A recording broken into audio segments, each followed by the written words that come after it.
That's not just the sound of that first sip of Morning Joe. It's the sound of someone shopping for a car on Carvana from the comfort of home. That's a good blend. It's time to take it easy, like answering some easy questions to get pre-qualified for a car in minutes. Talk about starting the morning right. Just like customizing your terms so your car fits your budget. Visit Carvana.com or download the app to experience car shopping the way it should be. Convenient, comfortable. The comfort of your favorite seat is now your comfy car selling command center, thanks to Carvana. It doesn't get any better than this. Your favorite seat's the best spot in the house. Make it even better by entering your license plate or VIN and getting a real offer in minutes. There really is no place like home. And speaking of home, Carvana will pick up your car from yours after you finalize your offer. Visit Carvana.com or download the app and sell your car from your comfy place.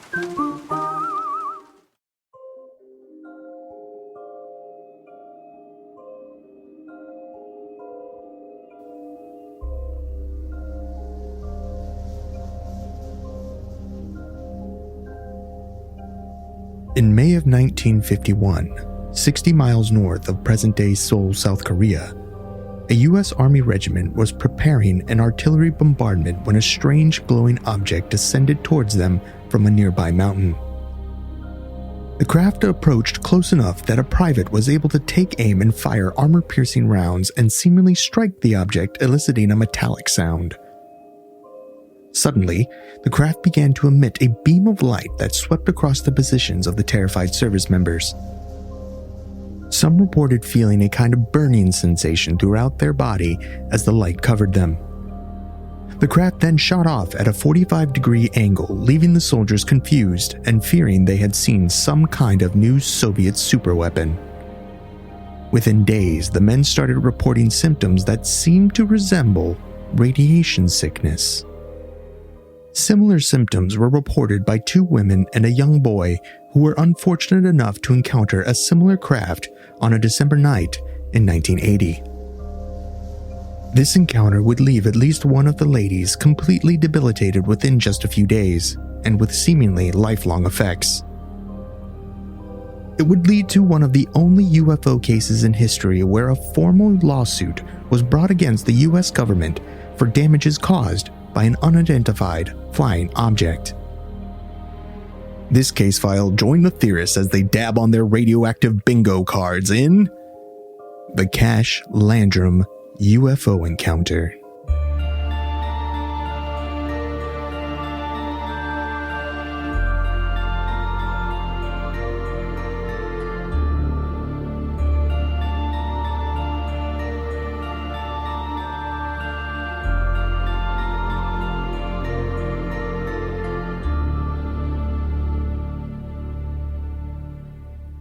Welcome to Alien Theorists Theorizing Case File 179, the Cash-Landrum UFO Incident. I'm Braden. I'm Zell. I'm Dan. And I'm Andrew. Woo! Double header tonight. Yeah, we're a little sloppy. Was that Dan? Whatever noises you just made, Zan, is the only thing that's happening in my head right now. That's it. That's all I got, man. Also, we are 1 month away, if you're listening to this, less than a month away from the second annual running challenge. Oh, and it's going to start April 1st. If you want in, you got to download Map My Run. It's an Under Armour app, free on your phone.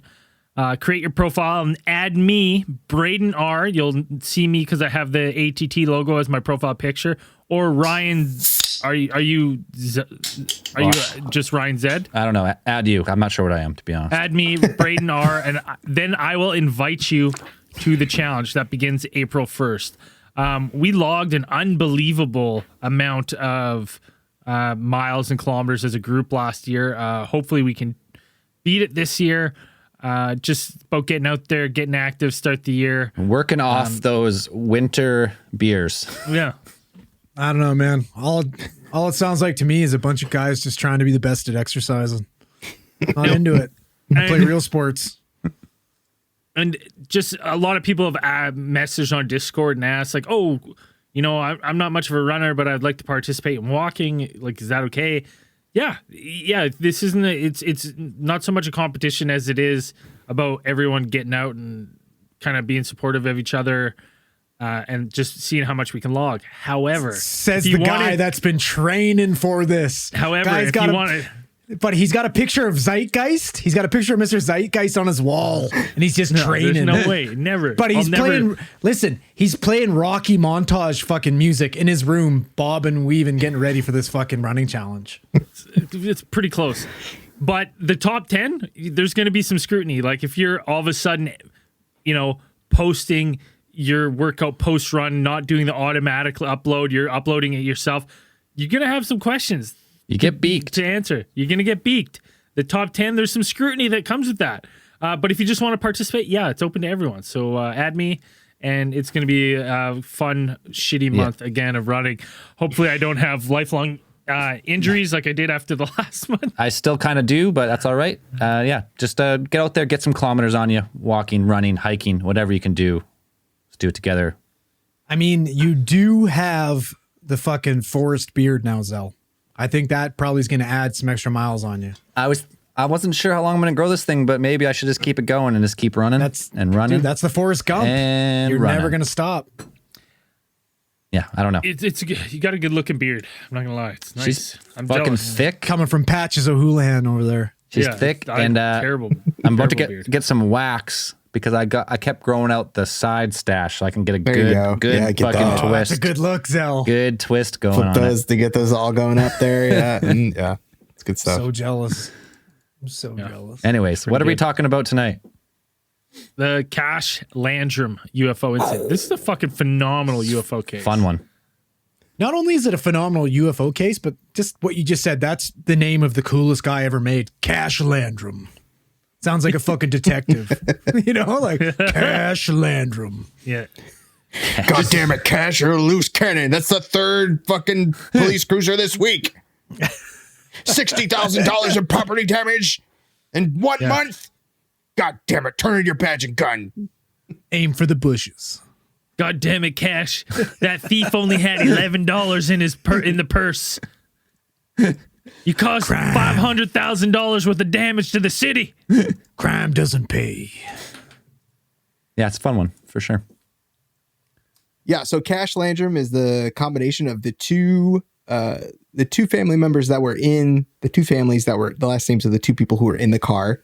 Three people that were in the car on the evening of December 29th, 1980. So you had Betty Cash, Vicky Landrum, and then Vicky's 7-year-old grandson, Colby Landrum. Right? They were driving home from Dayton, Texas, in Cash's Oldsmobile Cutlass. And they had just before that dined out at a probably high class dining establishment. It's also a truck stop restaurant. The best burgers there, man. Best burgers.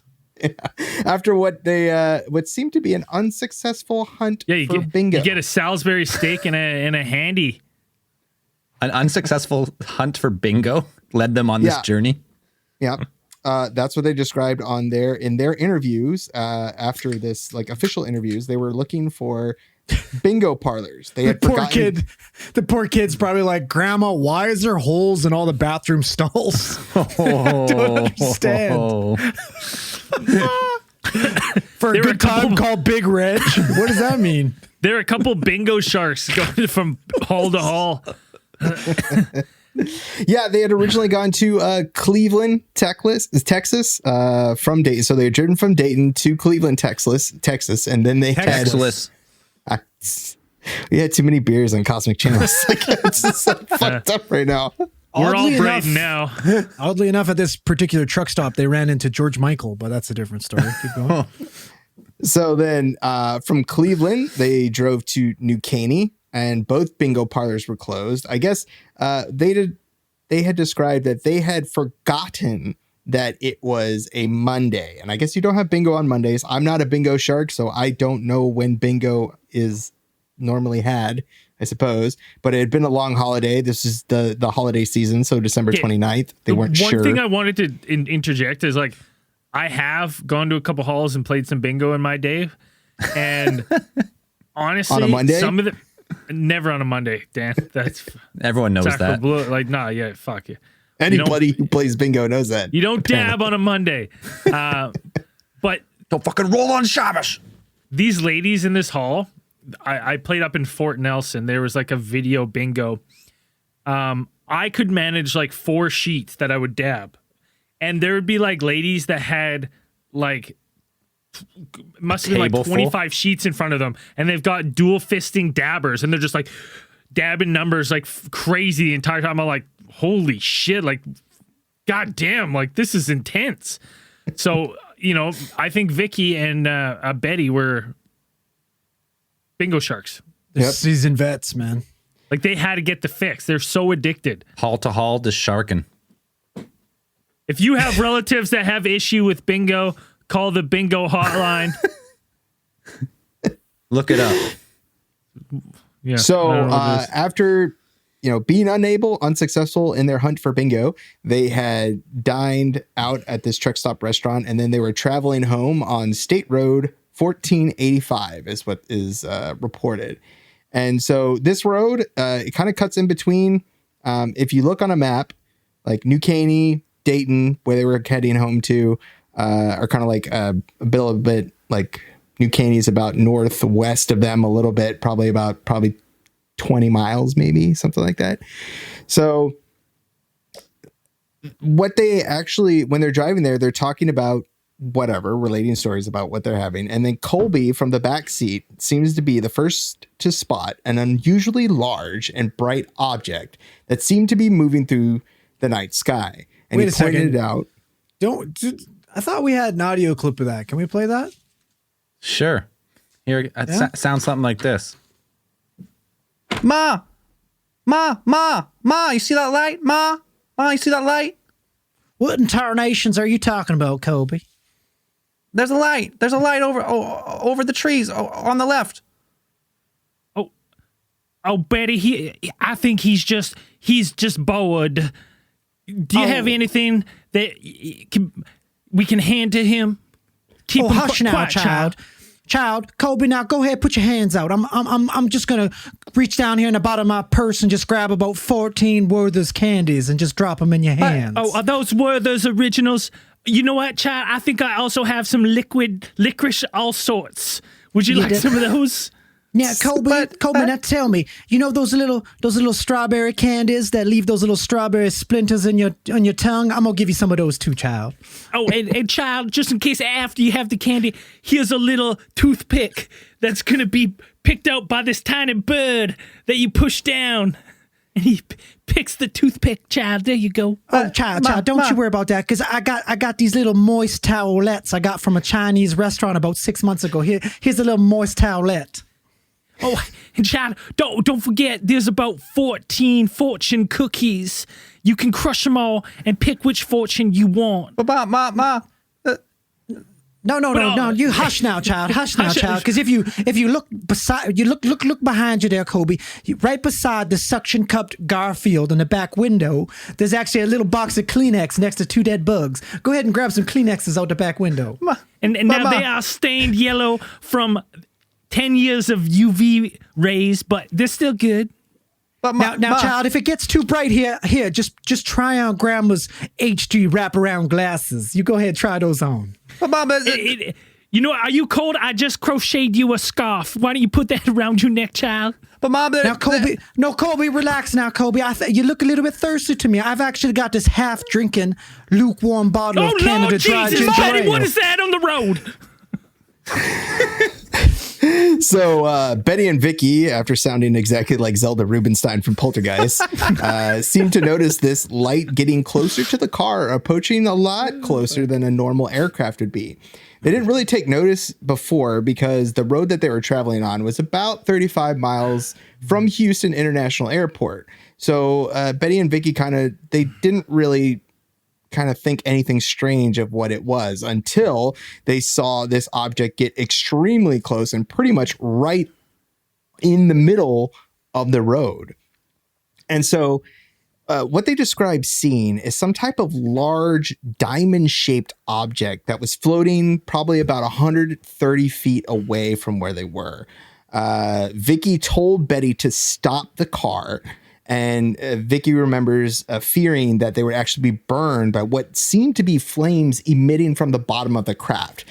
She described in an interview that these flames seemed to be coming out maybe intermittently. They weren't constant. So they were kind of like coming down like, and every time the flames would come out, the object would seem to rise back up into the air. But it was just sitting there in the bottom. So they were, obviously at this point, they were upset, both of them all pretty much freaking out.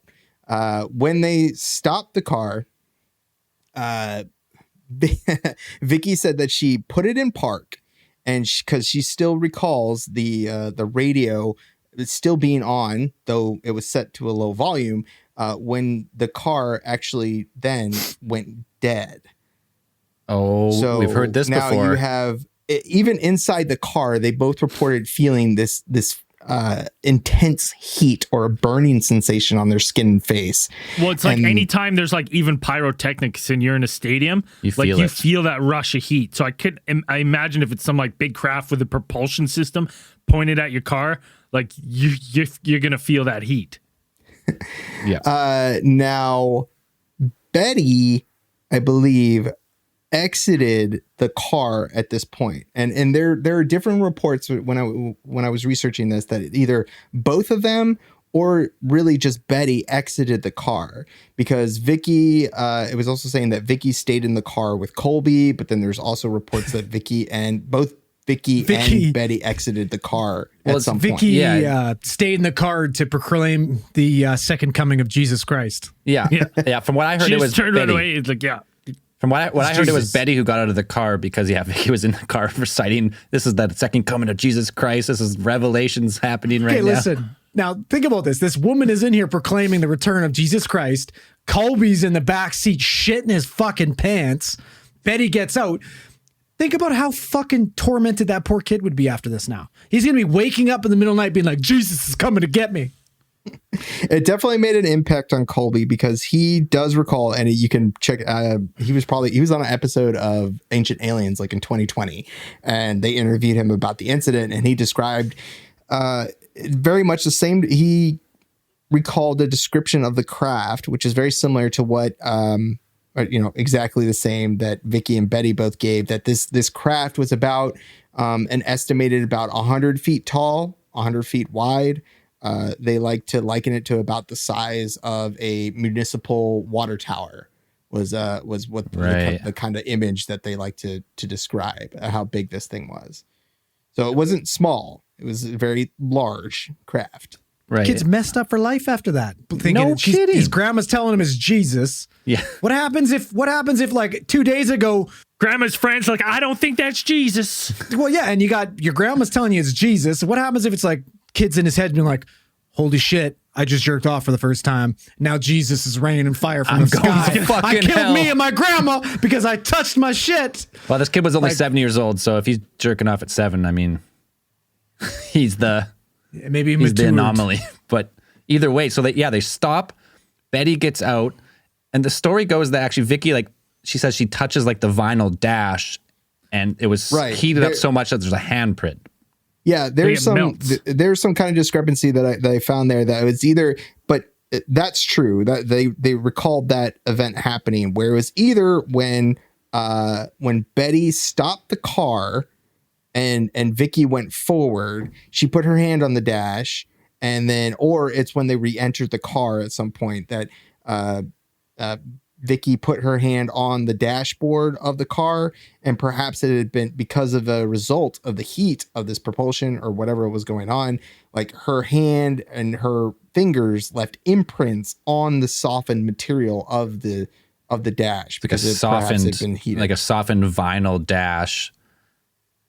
So I guess in my mind, obviously it wasn't super hot or would have melted your hand, but it was hot enough to leave a mold, like a handprint in dust, the same type of thing. You could just see the outline probably on the dash, a nice fingerprint. And Vicky claimed even when she tried to re-enter the car after being outside and observing the craft from outside the car, for perhaps maybe anywhere from probably 5 to 7 minutes or 5 to 10 minutes.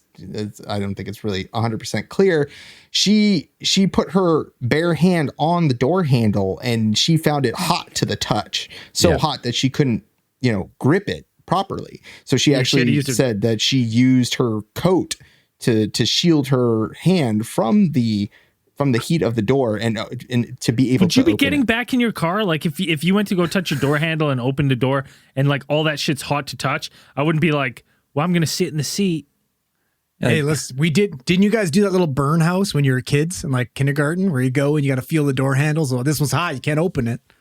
That's preschool shit. What? You're not going back in there. You you touch it with the back of your hand. If it's slightly warm, you don't go in. Yeah. Come on. Yeah. Nope. You know better. It is so these are definitely things that they recall clearly from their experience.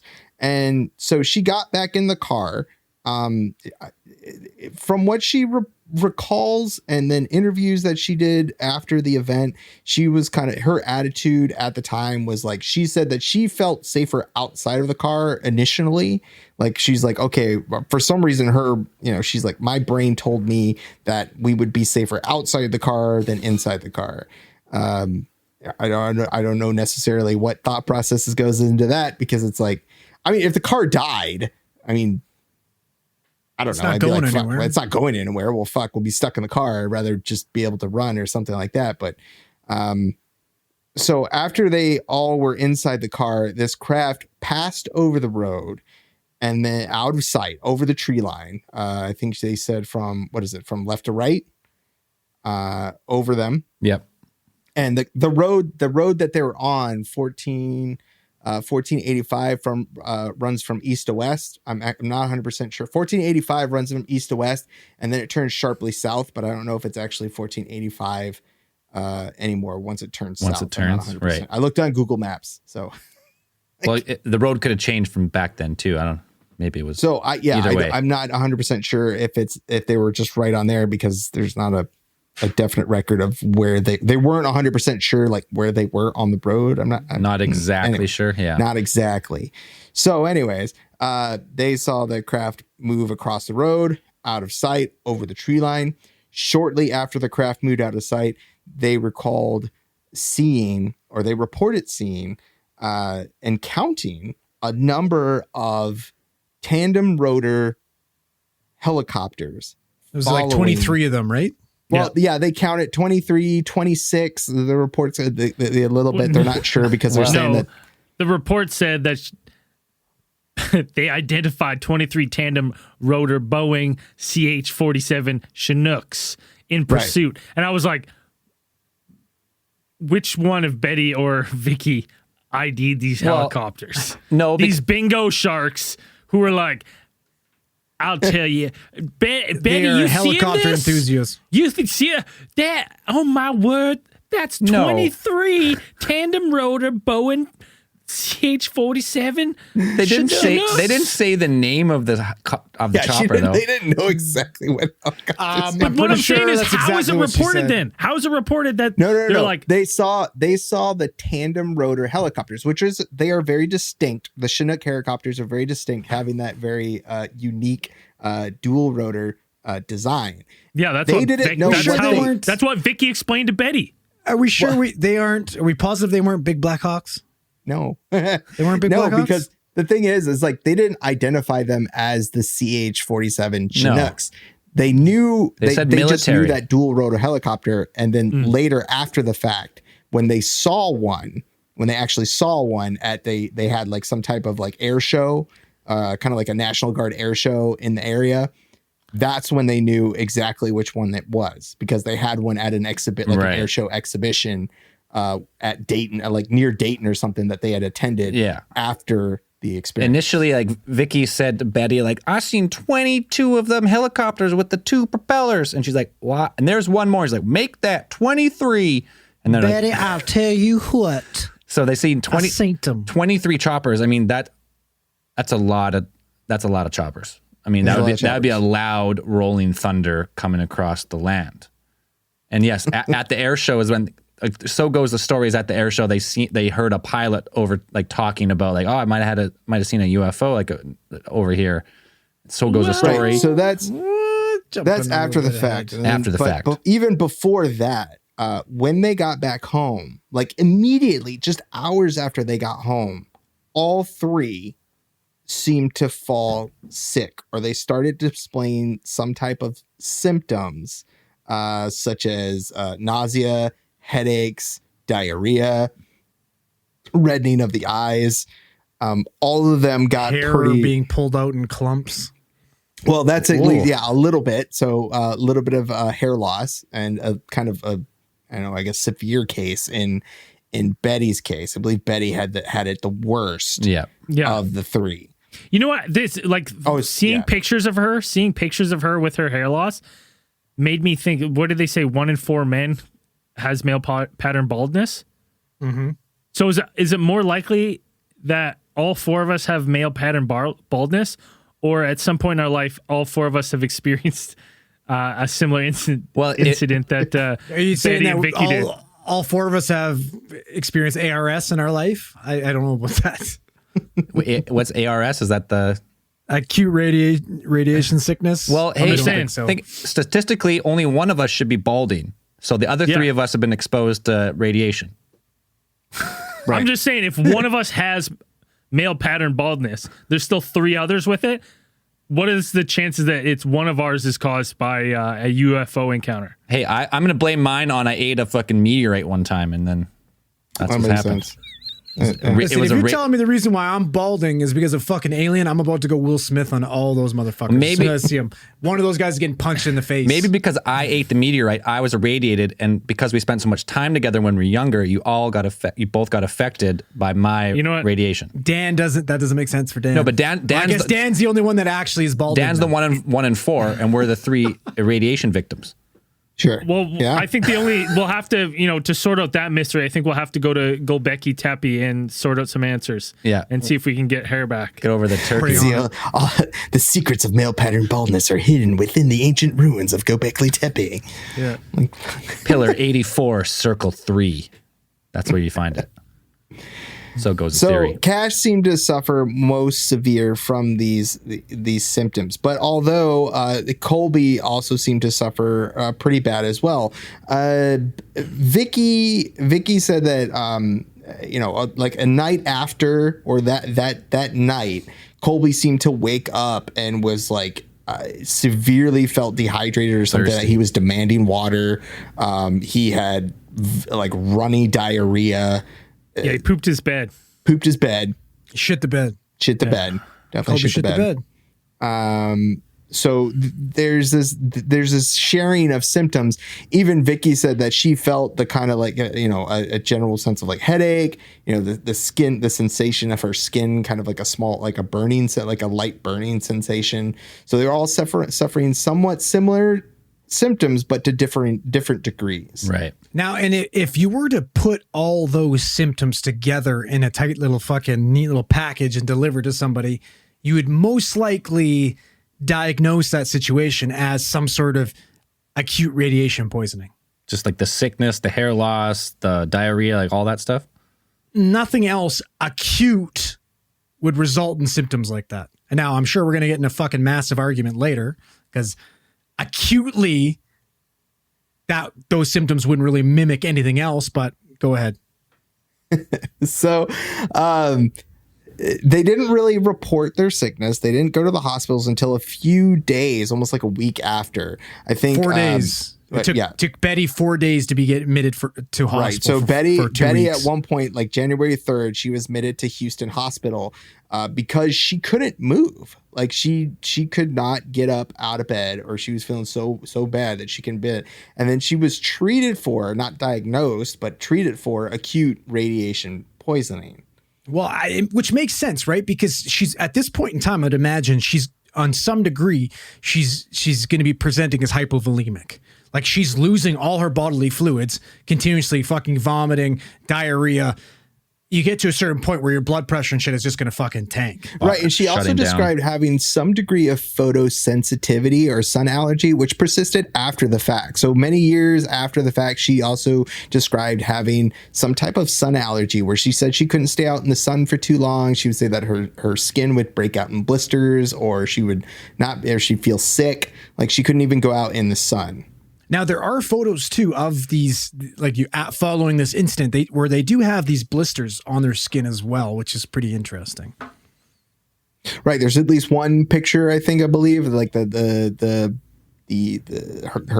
skin breaking out in some type of rash. It's a black and white photo, correct? Yeah. And then you can see some like loony size fucking blisters on her. Right. It's very... Yeah, it's unusual. I don't know when that picture was taken. I'm not sure when that picture was taken. I don't know if it's 100% labeled about when that picture was taken. I saw that photo a couple times while researching it, but I couldn't find a definite date for when it was taken. Yeah, you're talking about the one, like it's a picture of her hand from like a top view. Right. And it's got like a little kind of like moon crescent, like a crescent, like wound or something on her, a crescent shaped wound or something on her hand. The one I saw was completely round, but I've got it. I can pull it up. Well, there's like, so I'll put it in the stream here and claim fair use if you're watching the stream. It pretty much just looks, if you're looking, you can search on Google, just search like Betty Cash, like hand, and you'll find it. I don't know. Can you really see that well? Yeah. Yeah. Bigger? Yeah, it does kind of look like, you know what it reminds me of, like initial look? Like if you just had to be like, what do you think that is? No, I would say, have you ever, like when I was really young, we used to put salt on our hands and then put ice cubes on it, and you'd give yourself like a chemical burn. That's what it kind of looked like to me. Sounds like a bizarre childhood. You're like grade 7, man. Yeah, it's just burn our skin. We just learned science. We're like, science is cool. Hurting yourself is cooler. Dude, ice and salt, people used to do that all the time. Like, yeah, really? Burn their skin. Like, that's stupid, but people did it. So for Betty, it seems that Betty, like these symptoms, or this, at least the photosensitivity and the blistering skin, these symptoms seem to plague her for years. Not so much the other, Vicky and Colby didn't necessarily experience these prolonged symptoms or these conditions, but Colby seemed to be mentally traumatized by his experience with this kidding. craft. Yeah, he thought it was Jesus. The one long-term thing that I found out with Vicky was the fact that she ended up having cataracts. Like that was the first thing. Instead of going to the hospital, she ended up going to an optometrist because she was still suffering from fucking issues with her sight.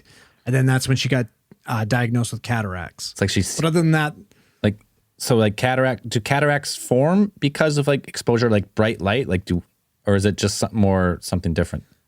It's normally some sort of like normal hereditary issue that you would have, but this is Vicky, right? We're talking about, right? This is Vicky. So she was much older than Betty at the time, right? Which at her age, cataracts would not be unheard of, not uncommon, whatsoever. right? Right. Yeah.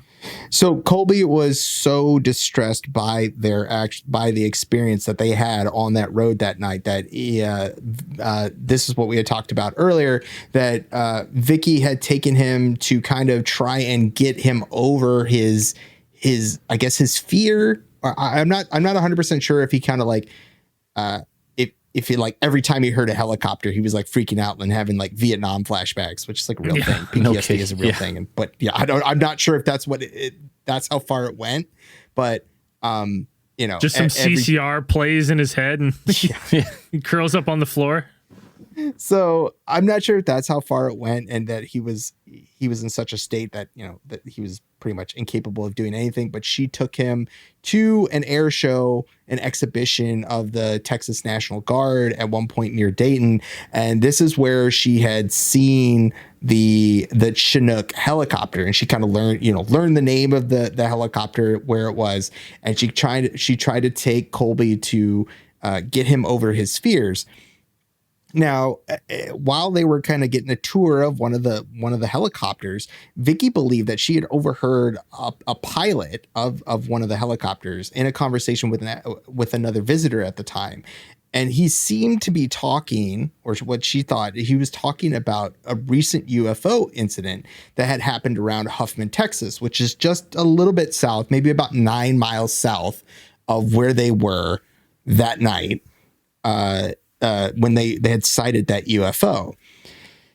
Now, Vicky actually approached the pilot, and she was relieved to hear about this story because they hadn't seen anything up to this point in the media about this event.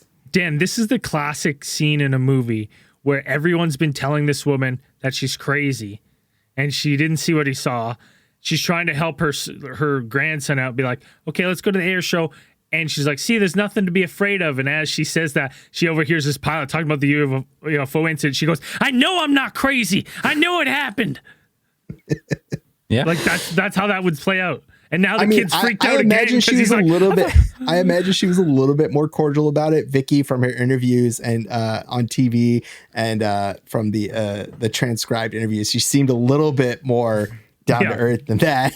But she did. If you watch, because I watched the unsolved mysteries of this case. Yeah, and they seem pretty normal in the interviews. Like they're not like screaming about that there was this craft. They're just like, I did this and I got sick and blah, blah, blah. So. Right. So Vicky said that she approached this guy or approached the pilot of the craft with relief. She was like, yeah, I saw that thing and it did something and it hurt my friend and my grandson got sick. And so, she tried to talk to the pilot more about the UFO incident, tried to get him to tell her more about what happened. And then she said that the pilot at that point refused to talk to her anymore about that incident. He's like classified. Yeah, but he's already bullshitting it with somebody else about it. What's the difference? Well, that's what she thinks she heard. He was probably leaning against the helicopter talking to some young girls, being like, yeah, we chased a UFO a week back. And then grandma comes, wanted more information, right? He's like, oh, shit. Or kick rocks, fucking Gray Bush. Or he was just talking to another pilot about it. Gray Bush. So there was an actual legitimate formal report by the Pentagon into the incident and by Lieutenant Colonel George Saran. And they identified the pilot who had been making the remarks that day as Chief Warrant Officer 3 Culberson. Chief Warrant Officer being just like he's a enlisted, senior enlisted officer. So in their quote, they said that in conversation with the aircraft pilot, CW3 Culberson, Mrs. Landrum had heard him say that he was flying the evening of the incident. So not necessarily they had seen a UFO, but that he was flying that evening. And then she pressed him for more details. And then he responded with he was prohibited from adding more information because of national security. So, it could have been something completely innocuous. It could have been something whatever, but he just wasn't allowed to say anything else. So whether he was talking to a colleague or an actual visitor, not 100% sure. That's just how the story goes.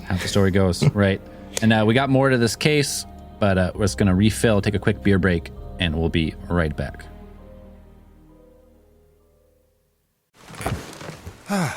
The comfort of your favorite seat is now your comfy car selling command center, thanks to Carvana. It doesn't get any better than this. Your favorite seat's the best spot in the house. Make it even better by entering your license plate or VIN and getting a real offer in minutes. There really is no place like home. And speaking of home, Carvana will pick up your car from yours after you finalize your offer. Visit Carvana.com or download the app and sell your car from your comfy place. Man, that sunset is gorgeous. Grill, patio, sunset. Hard to get better than that. Unless you're browsing Carvana's inventory while you soak it all in. Oh, burger time. So sit back, get comfortable. Carvana's got thousands of cars under $20,000 just waiting for you.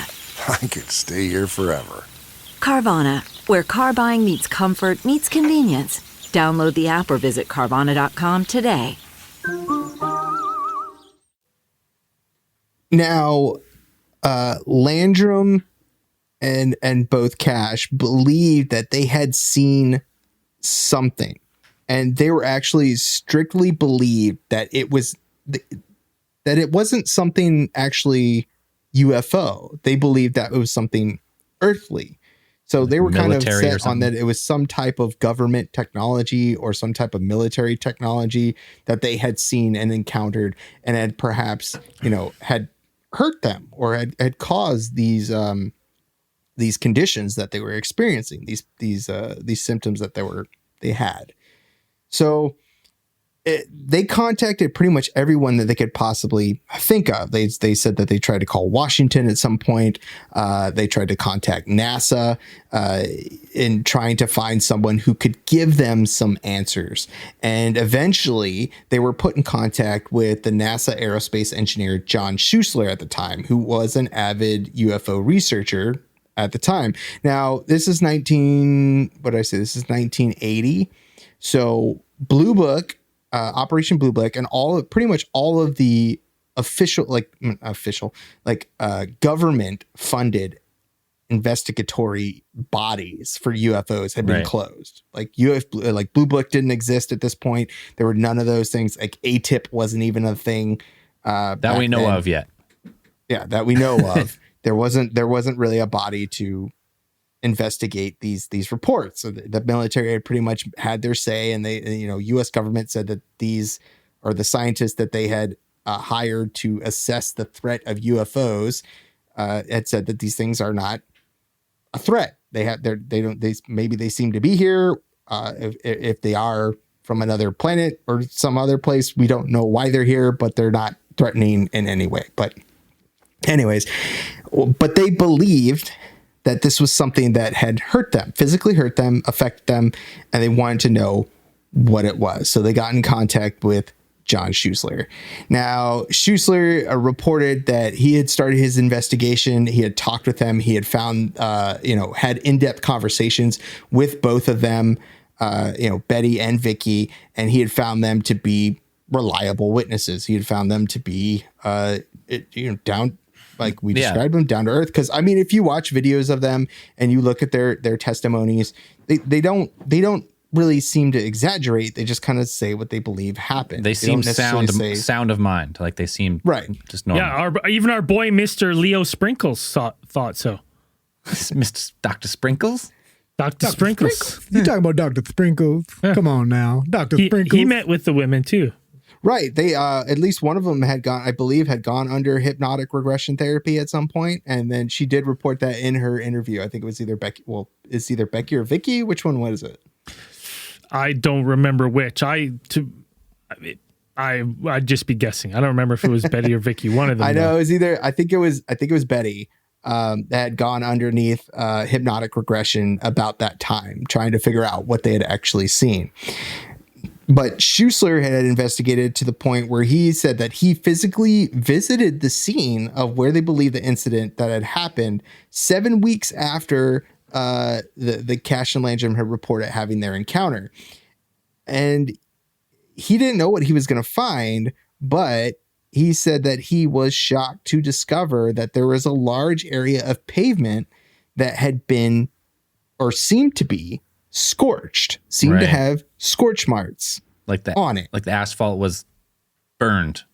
Right. Middle of the road. The one interesting thing, like I know that he investigated the car as well. And one thing that he doesn't mention is the handprint in the dashboard. Right. I feel like that would be pretty significant. That is a point of contention. They didn't take any photos of the imprint in the dashboard. I don't think that was actually a part of Schuessler's investigation, that he had actually witnessed that or seen that. I'm not sure. Maybe the vinyl had reformed, or maybe I'm not sure if it had 100% happened. So that is a point of. I thought about it and I was like, okay, so maybe they were in the car. They say it got really hot.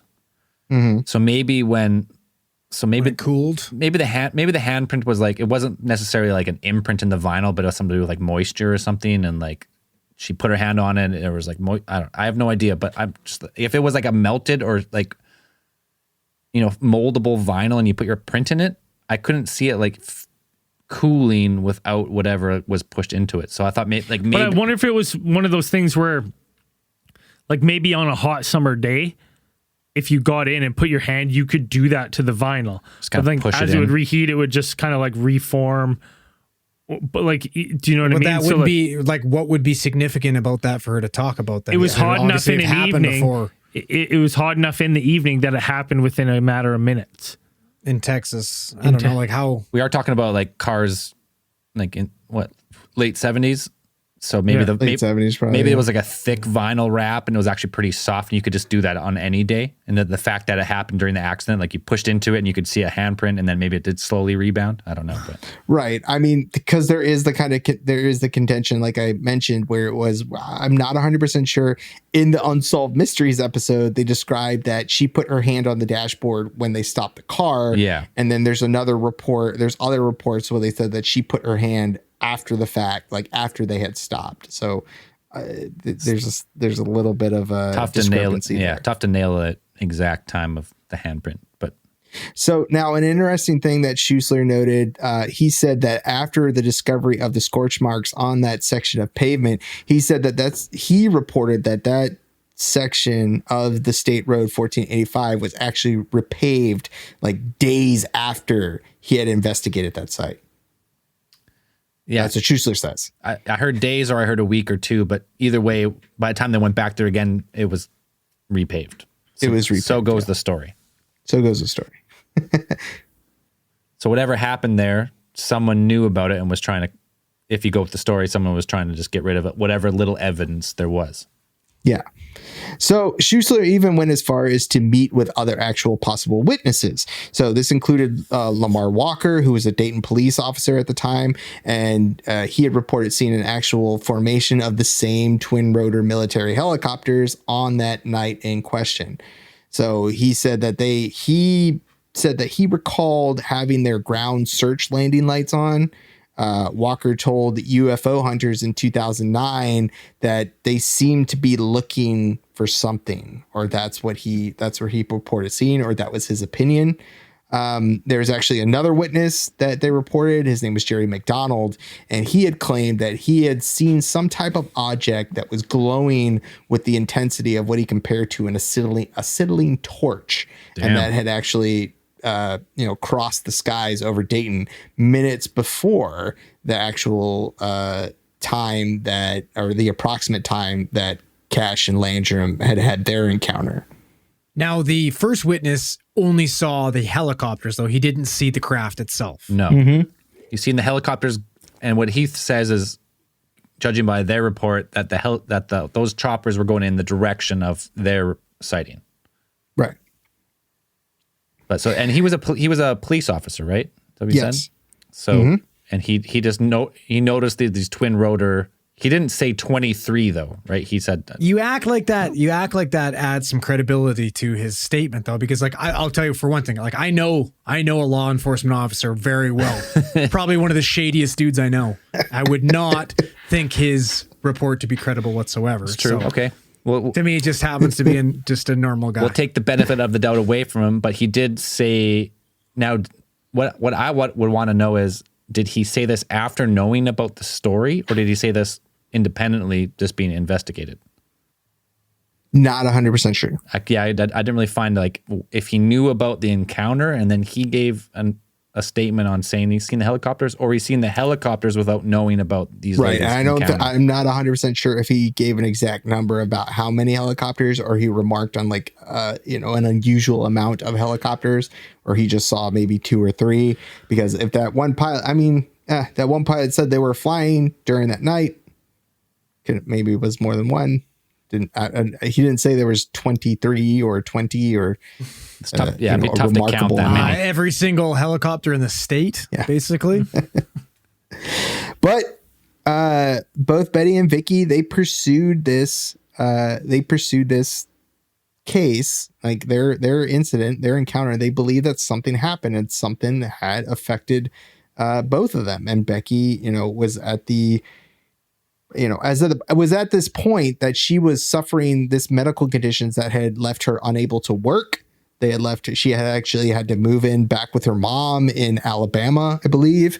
So she couldn't. It is important to note, though, that she left the hospital after a 2-week stay. So 4 days after the event, she went and got admitted to the hospital. She left after a 2-week stay with the only diagnosis of alopecia areata. That's it. For the hair loss. With a fucking bloated face, a sunburn, and a diagnosis of the alopecia. That seems like a long time to be in a hospital, though, to be just for alopecia, maybe? Or? Right. They said that they had run other tests, or it was reported that the hospital had run tests, but they came back inconclusive, or that they just didn't show anything. Right. And it's probably like, if I'm not pointing any fingers, but I'm saying if someone went to the hospital and they're saying they're sick and they couldn't stand up, the hospital would never tell them to go home, right?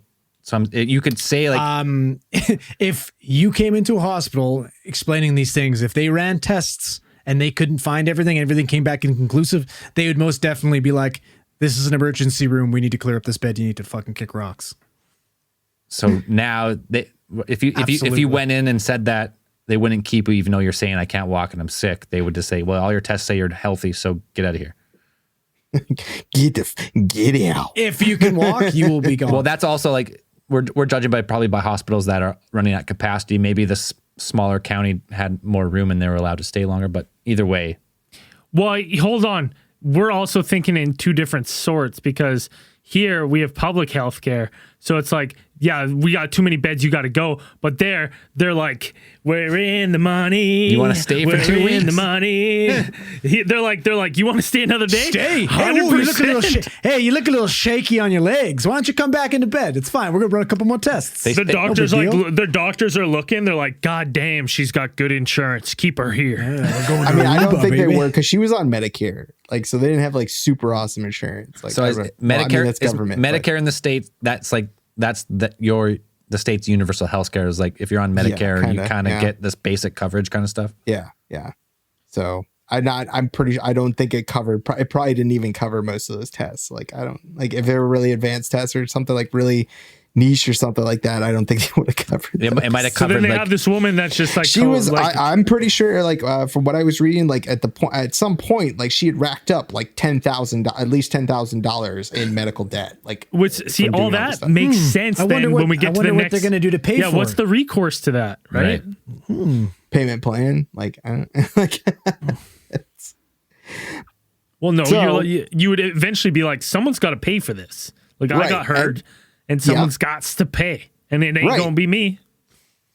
Yep. And you're justified in thinking that. And so they thought that the person or the people to blame was the government, because they believed that when they had seen those helicopters pursuing this or seemingly pursuing this craft, they recalled identifying these aircraft as having United States military markings on them. Right. They reported this in a deposition that they had gone. They had actually been summoned to after they had reported their incident, and they had contacted their Texas senators, both Lloyd Benston and John Tower at the time.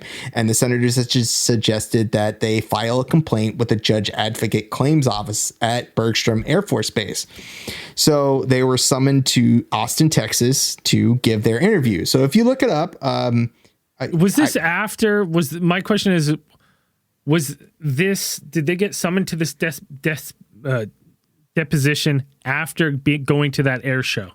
This was August 1981 when they got summoned to this. So it probably was sometime after that. I'm pretty sure. So they've seen them up close now.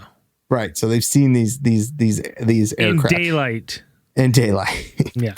And they were specifically questioned on that during their deposition. You can look it up, like Cash-Landrum deposition or interview. It comes up. They have the transcript of the actual interview. It's about 2 pages. And they were interviewed by acting staff judge advocate Captain Terry Davis, and claims officer, and Miss Pat Wolf, an assistant claims officer. And in this interview, they asked him about exactly. What I found most interesting was they asked him about the markings on the aircraft. They said, "Did you see markings on the aircraft? Were they written out? How do you know that they were United States military? And they said, well, we saw it on there. And they're like, well, did you see it written out? Did you see it written out in print? They're like, no, well, not exactly. Like we saw like just markings. It's not 100% clear. If you look at the recorded deposition, I'm not sure exactly what they said. Exactly what they saw, because they don't really say that we saw the star with the stripes, Air Force. They don't say that. They just saw they saw something printed on the side, but they assumed that this was, United States military aircraft. And isn't that when Kobe piped up and said, yeah, just like the one we saw in fucking Dayton? Right. So at some point, like during there, so they had seen these aircraft, but it's just, they had seen these dual rotor aircraft. So I don't know, if you go through that interview, it's a little bit kind of like, I found the interview kind of strange, because it's like, why would you interview all three at the same time? That seems kind of weird. You think you'd separate and get stories on their own and see if they right. So match. I always feel like when I read that, I'm like, well, either they weren't really taking it seriously as an interview. So, it's just, they did it wrong, or they fucked up and they should have just interviewed them individually. They probably should have. But so I think there's two different ways to think about it. One is they seen these dual rotor helicopters. I'm sure they say 23 or 26, but maybe they were guessing, but they seen them, and then they see them again at the air show, and they're like, oh, then they match, like, oh, I seen that aircraft back then. Or if you're gonna like skeptically look at it, they seen the aircraft and be like, yeah, that's the one, and they're just like making it up. That's the two different sides. So either they seen the aircraft fly overhead, and I mean, we're gonna get to the theories at the end, but maybe this was some type of experimental aircraft that that no one didn't want to know about, and it had some type of propulsion, and it was shaped weird, blah blah blah, and that's why there's so many helicopters. So it's either they seen helicopters that night during this encounter, and then they seen them again at the air show, and then they matched them, or they seen them at the air show only, and they're making it all up, and that's what it's been the whole time. So the remarkable things about this case is that it is actually well documented, thanks to the depositions of the two women and Colby, like giving this out, but also in the fact this is one of the unique cases that you have actual lawsuits filed for damages. Yep. Against pretty much against a UFO. Cash-Landrum filed a suit against the United States government in 1982, and they were seeking $20 million in damages. So you got to shoot your shot, man. Yep. I mean, I guess, because actually during the interview, if you go ahead and read that, they recommend that it's like, they pretty much at the end of the interview, they tell them like, there's fuck all we can do for you. We can't do anything because the United States government doesn't have a body to investigate these claims anymore. We can send your report up, and we'll do that because it's paperwork. So we'll do that. But there's nothing really that we can do. And, Cash and Landrum are obviously upset about this and the thing. And they said, well, you should maybe talk to a civil attorney. I guess they talked to a civil attorney, and the attorney told them like, yeah, you should go for $20 million in damages. 20 million. I guess. Quite a bit. I don't know. In 1980. Yeah. So they claimed that the military was responsible for the injuries and the health issues that they were experiencing up to that point. So in 1986, the U.S. District Court dismissed the case due to lack of evidence.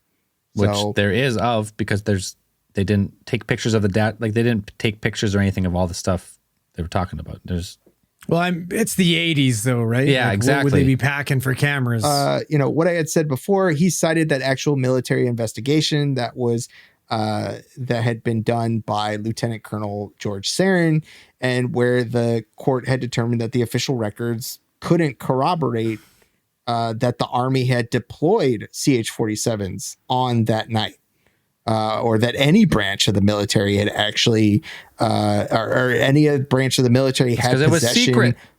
Yeah. Well, no, it was great. Even they had a major Dennis Hare testify that he's like, I'm the commander of the troop, and I personally have no knowledge of any mission, and I was not personally flying any helicopter that night. And that was it. And they're like, that's our proof that we weren't doing anything because this guy said he wasn't there and he doesn't have knowledge of it. That's what I mean. Like, if you did say it was like an experimental flight of something that had like a jet engine out the bottom, and that's what it actually did burn the road. And then they're like, all right, whoever's involved in this tonight, we never speak. Like, you sign the NDA or whatever, and you just don't speak about it. Because it wasn't really much, except I'm going to get to my theory at the end, but like this car of people witnessed it. And I mean, one of the theories is they used this event to justify pre-existing health conditions or whatever. And that's why no one ever talked, because like, well, it's just one party versus this experimental program. There's no reason for us to like say it was a real thing. But I don't know. Yeah. So this case, runs in. That's pretty much like the end of the case. Both Betty and Vicky passed away. They never saw pretty much a dime of any of this thing. Their lives were pretty much changed. They're very much changed about this. One thing to add into that though is they lived full lives, right? Before they passed away. Not both. Yeah, Betty died in her 70s. That's a full life, man. Oh, she died 70, and Vicky was 84. Yeah. So they both lived, pretty full lives of what they did. I guess. I think Betty reported, still suffering some of the from the effects of this craft, or what she attributed to the craft. Sounds like she had a few open heart surgeries after having an MI, and then she ended up getting a bilateral mastectomy, and I think passed away after that. Right. I think she was diagnosed with breast cancer at some point. Yeah. So she had the mastectomy. Also, she had cancer because there was radiation. That was the onset from this craft. It's acute radiation syndrome. Maybe, but so in Unsolved Mysteries, when they're talking about Colby, they're like, this guy is going to have to make choices if he wants to have a family. Like, he's severely psychologically affected from this incident.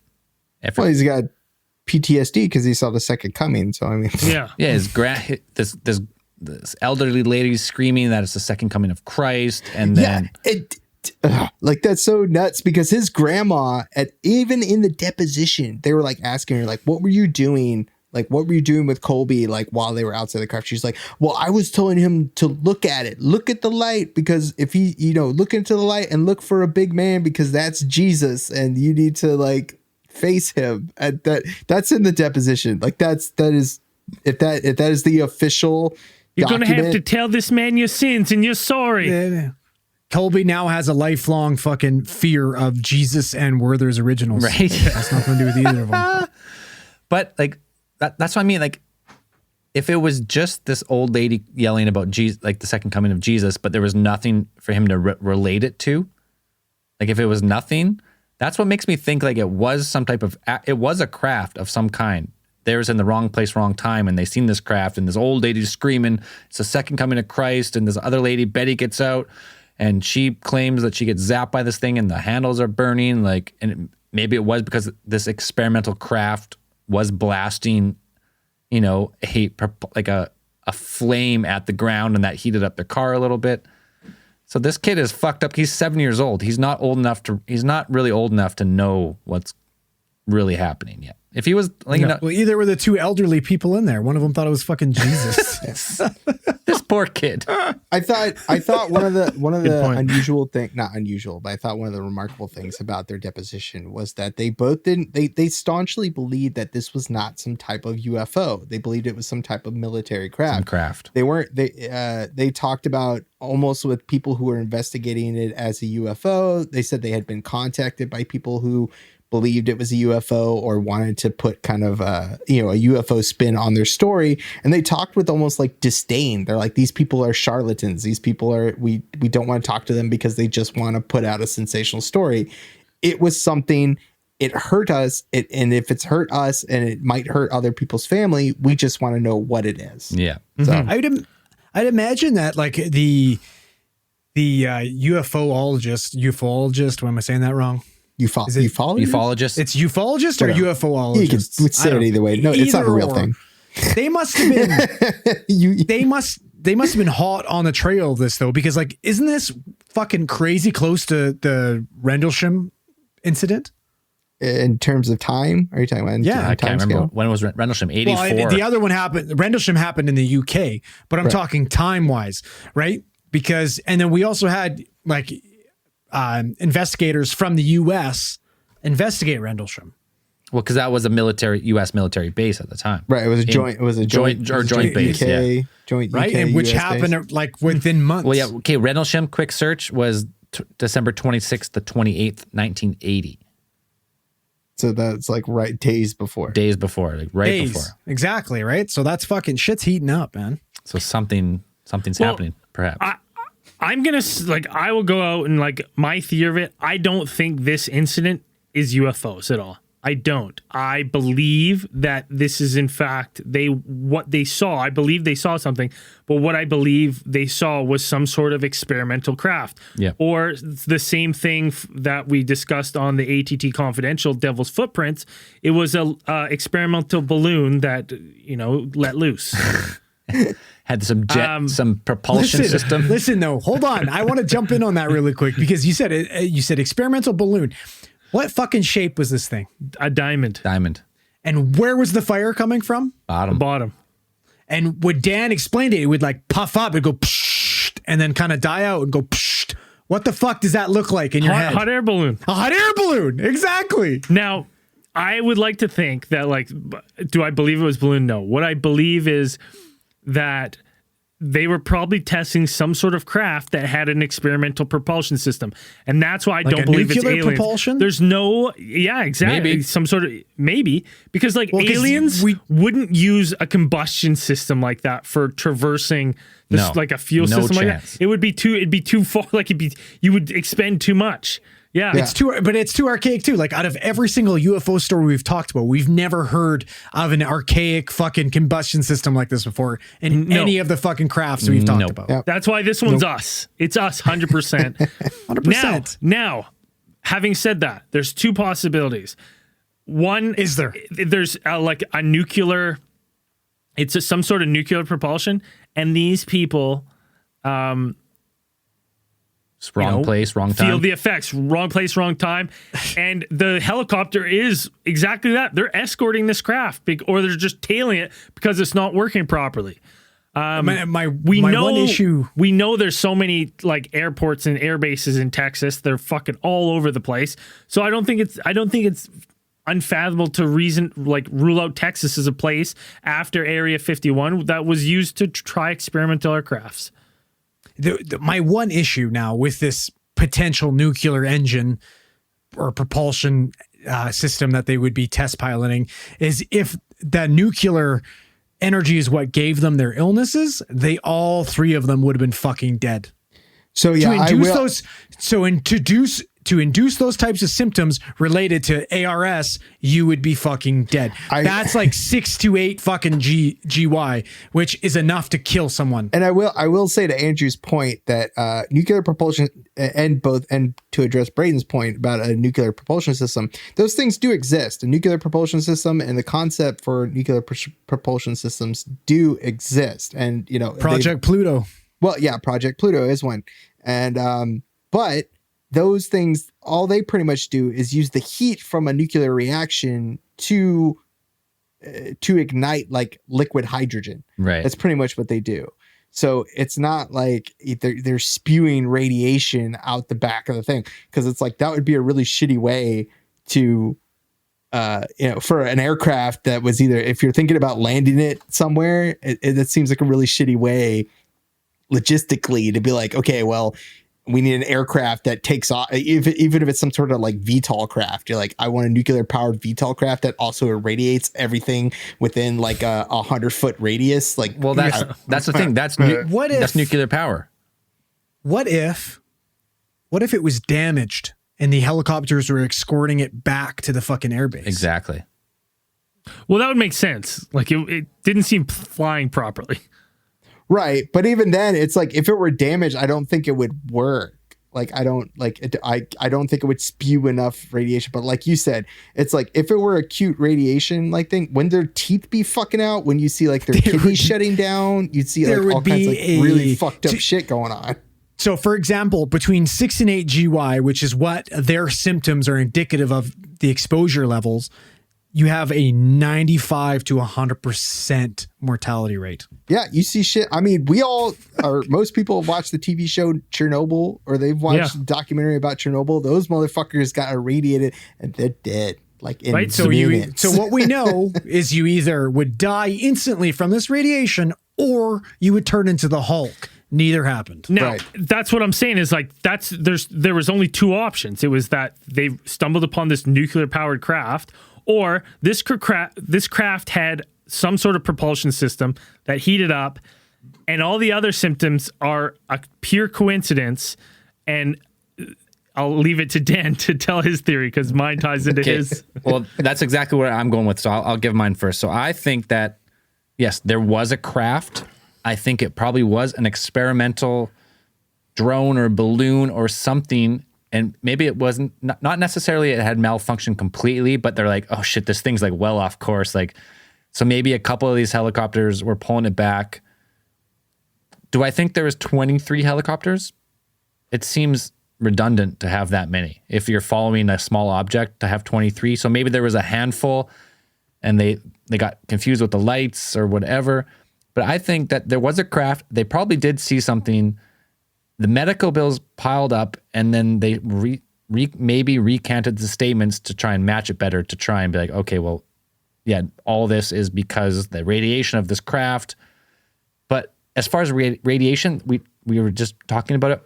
Like the radiation causes the heat, like in like nuclear power, like it causes the heat and it boils the water, and the water turns a turbine, and that's what causes the power. It's not like, so if it was nuclear, it wasn't radiating pure. It was creating heat to generate thrust on something else with some weird engine. So I think it was this, they're in the wrong place at the wrong time, but then they turned it into we're in the right place at the right time to push this story. Do I think it was aliens? No, because as we said, there's no alien craft that we've ever talked about that has a propulsion out the bottom and it seems to just bob around in a weird way. So Braden, you want me to get my theory because you want to fucking tie yours in? Yeah, mine ties into Dan's. There we go. So my theory is that a lot of the symptoms, like a majority, if not all of the symptoms that all of them experience to varying degrees, are all symptoms that can be associated or products of food poisoning. Alopecia? Not acutely. No.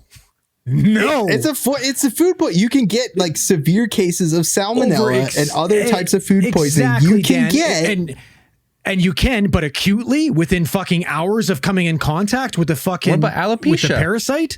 I think you could. You think you're wrong. You can't.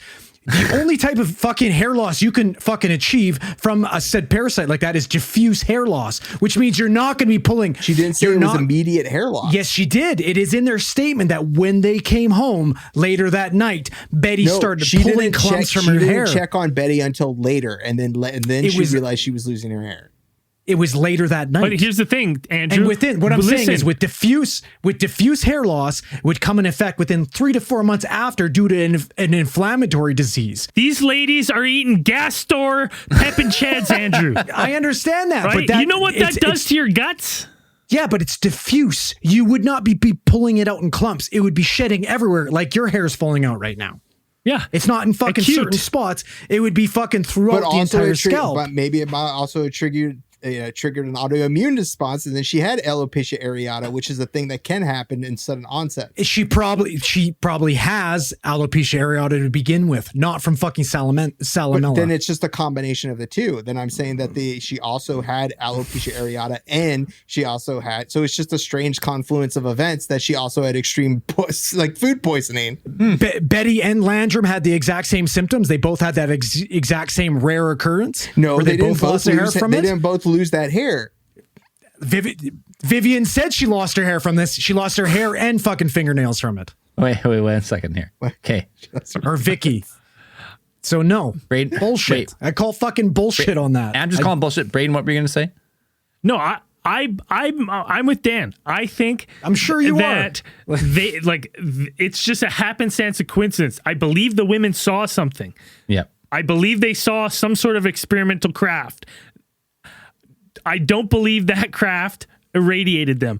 I believe they were irradiated from the diner down the road by eating rotten pepinchets, where some gas station hobo was changing the expiry fish and dates. chips at a truck stop restaurant, and you got fucking food poisoning. Dude, They probably all were getting cod. Dude, I would agree that if you had the shitty gas station food, that the diarrhea and the fever and all that stuff, but to just immediately start losing your hair seems wild to me. No, it seems unfathomable. Listen, I had a bad batch of popcorn and melted a hole in a cement wall. All right? Like, weird shit can happen. Yeah, your hair was falling out far before that happened. Right? Food can do weird shit to your body. I'm not going to lie there. Food can do weird shit to your body. To your hair falling out, I don't know. But I'm just saying. But here's the thing: the stress. As to the craft, I didn't address the craft. So as to the craft, maybe they did see something, but also with the extreme case of salmonella, you can have hallucinations. Was that what it was? I don't know. All three of them? Boys, how long do you digest? How long does it take you to digest that fucking food? Colby was 7 years old, so he wouldn't have known. He would just would have known what they told him. I don't know if he was exactly looking at what he saw, or whether he was describing what they saw. They finished their food within like fucking how long of them leaving and experiencing this encounter? Max 1 hour. No, but I'm exactly. Not. Yeah, I'm not saying that they didn't even digested your food yet. I ate with Braden at a restaurant in Thailand, and in half an hour they were he was fucking dying. Dying. Because he probably had food poisoning from the meal he ate before that. No, I ate bad shrimp. It was bad shrimp at the restaurant. Shrimp, come on quick. I knew when I ate it. He had to poop in a trash can. I knew when I ate it. Yeah, that's Braden. That's what happens often. Apparently, we've multiple fucking encounters in that. I don't discount that they saw something. I believe they saw an experimental craft. I don't believe that they got all those symptoms from said craft. I believe that it was most likely maybe she had a mild, what is it, Appalachia or whatever it's called before? Alopecia. Alopecia. This is a stressful event for someone. She had minor alpaca, okay? She had minor alpaca. Serious. And, they had some bad pep and cheds. They're already feeling bad. They see this event, which is like the amount of stress induced. She thought she was seeing Jesus. She was prepping a 7-year-old to meet his maker. God. You know what I mean? Like, she was stressed. So I imagine the stress and the post-traumatic stress of this thing could have triggered the hair loss faster. Like, I'm saying that it's a perfect blend of coincidence. It's a perfect shitstorm. Yes, they were sick from gas station food, because they couldn't get the bingo reg, right? Like, they saw an experimental craft. She had the hair loss from the stress from it all. Like, I'm saying it's a perfect storm of coincidence on this one. It's not straightforward, but I hear you. The combination of events led to this. I don't know. Did we all give theories? Should we wrap it up? You guys all missed the easy fucking layup here. Aliens. What's that? It's obvious. No, it's not aliens. It's a publicity stunt. For what? What you guys all forgot to mention is that Betty Cash is fucking Johnny Cash's fucking third cousin twice removed. Before she died, she attempted to release the single Burning Ball of Fire. Oh, and then you stole it?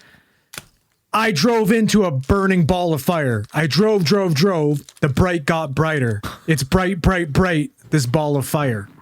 Never got released. She died too early. Simple as that. It's all a fucking publicity stunt.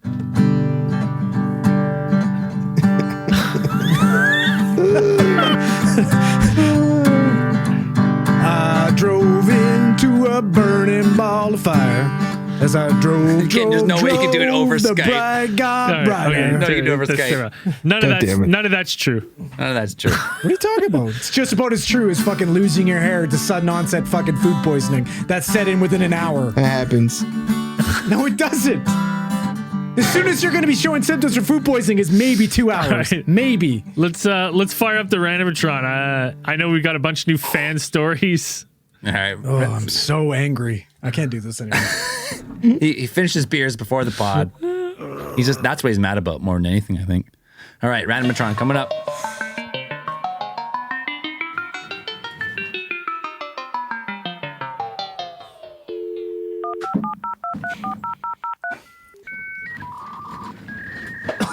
Oh, I'm dying.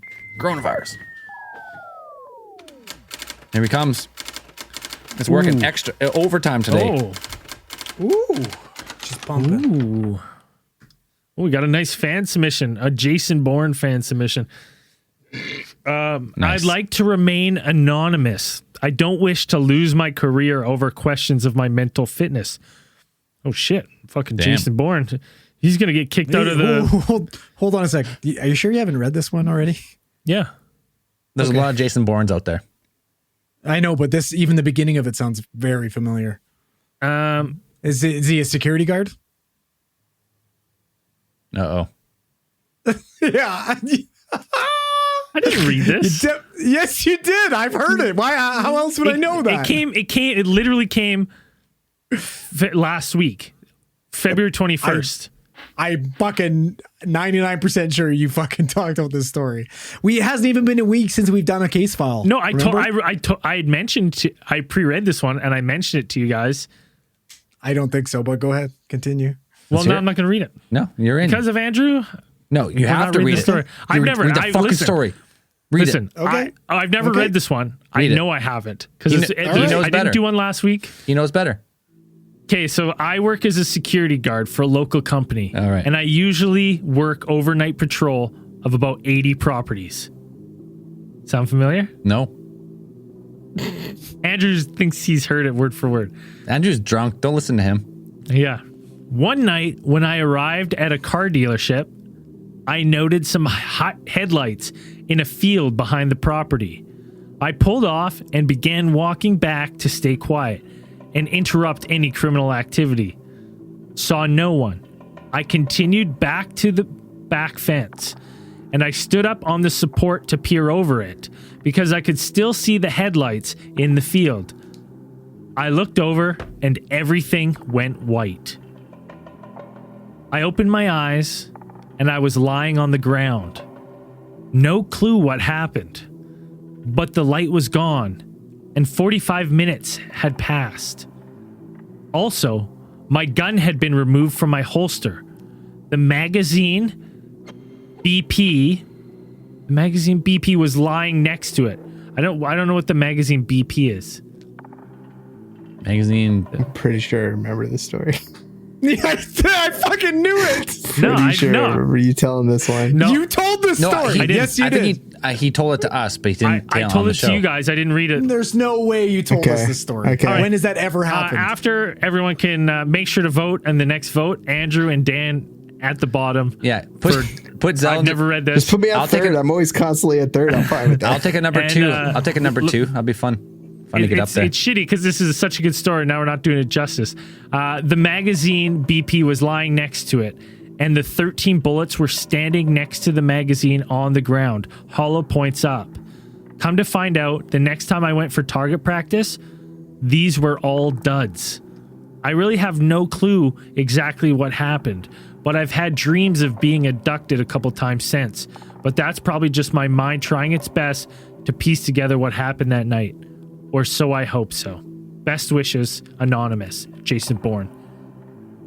I remember the story, but I don't know where you told it to us. Yeah. No, because I'll tell you this. I know I was going to read this one last week, but I didn't. I told you guys about it, and the story I read instead is I told the story about the guy who was like, at the end of his story, he goes, except for Braden or something, he made fun of me at the end of his story. Yes, right? I remember that. I told you guys about this one. Yes, definitely. For this week. I've heard this story. I remember you saying I submitted it to the Randomatron, but I don't know when that was. Either way. It just got submitted to alientheorists@gmail.com on February 21st, 2021. So it's impossible that it's your possible story is because true. My story is true. I think, no. You decide the truth. You might have told it on After Hours, to be honest. Either way. That's a good fucking story. Maybe I did. The dud hollow points afterwards. It's fucking crazy. Wild. I don't know. Get some hypnotic regression. If you're listening to this, Jason Bourne, try some hypnotic regression if you want to try to learn more about what happened. Doesn't hurt to try, or it does. Who knows? I don't know. But it might not. So either way, you should try. Might awaken some shit. You're going to be touring conventions like Travis Walton after this. Who knows? Yeah. I don't know. Do whatever you want. All right, Theory of the Week. Andrew, got a Theory of the Week? We've got a Theory of the Week. Eric Smith for his fucking amazing post on Facebook. He reposted a New York Times article of a Texas plumber sues car dealer after his truck ends up on the Syria front lines. It's got a picture of Mark I plumbing truck with a fucking machine gun mounted to the back of it, and his Eric Smith's caption is this Zell's truck? That's my fucking truck. My truck is over there in Syria somewhere. I'm telling you. Oh wait! I mean, this one's not a taco like your over in the Middle East with a 50 cal mag mounted on the back. I got an 08 taco. I got some of my fucking cousins in there fucking saying Alhamdulillah. My 08 taco. My 08 taco got stolen with 140,000 clicks on it, kilometers. What year was it? 08. So it's 3 years ago. That's a $20,000 truck. Yeah, it was a 20. Yeah, I got like 24,000 for insurance. It was awesome. So I ended up getting the exact same truck, different color. But it got stolen. If I only tell the story usually in depth at fan meetups when I'm really drunk, but my truck in depth, he's screaming it at the whole bar. I stole my truck. But my truck got stolen. When I talked to the cop, I was like, my truck got stolen. Blah blah blah. He's like, what kind of truck? I was like, 08 Tacoma. He's like, oh yeah, it's probably in fucking Afghanistan. I was like, what the fuck do you mean it's probably in Afghanistan? He's like, yeah, like they steal trucks and they put them in shipping containers and they ship them over there and then the Taliban buys some shit. I was like, yep, mount 50 cals on the back, rocket launchers. So I didn't believe him at first, and then I heard some of these stories. This is not the first one I've heard of, like, yeah, my business truck I seen it on the news in Afghanistan or fucking Syria or something, and it's got a fucking 50 cal mountain in the back. It's a fucking... So my truck's over there. I love that truck. I loved it. Made me buy some other shitty, not as good, cool one. I'll never forget it. So if I ever see it on the news, I'm coming for it. I'm coming. I'll get it back. A nice truck. I really so basically, you can directly, like Zell's 7 degrees of 9/11 is fairly close. My truck is seen on TV and anything to do over there. Yeah. No, come on. That's funny though. Oh, that's good shit. Stop stealing trucks, guys. Come on, buy your own fucking. Just stop stealing in general. It sucks. Stop stealing. Buy your own fucking trucks for whatever cause you want. It's the fuck my truck. My truck is an innocent little work truck. Transported. I think that's fair. Carpentry equipment and musical instruments, and that's it. Stop trying to liberate your countries from Western oppression. Not with my truck, at least. Get your own fucking truck. Anyways, this week's Patreon supporters. If you're not already, go check it out. Early access, Discord, everything. We say it every week. We finally did it. We had a 600-person goal, and we finally made it with these people this week. Woo! 600. Full year pledge by Mick. A full year pledge by Tyler Mick? Cross. Ed Kettlers. James Danilchuk. Teddy Paris. Cody Dixon. Cody from Manitoba. Thanks, brother. We appreciate it. Jay Wiseman. Colleen McElvin. Cousin Balthazar. Isn't Balthazar some type of like demon of hell or something? Balthazar? I have to look it up exactly. You would know. I thought it was Babar's dad. He's an old friend. Babar's dad. A full year pledge by Stewie W. Stewie D. Hallam Knight went up. I am the one who knocks. Kira, Anastasia, James Calicott, and AMAZO or AMAZO, depending on which side of the border you reside on. Thank you very much for supporting the show. And as we always say at the end of these things, keep those eyes on the skies.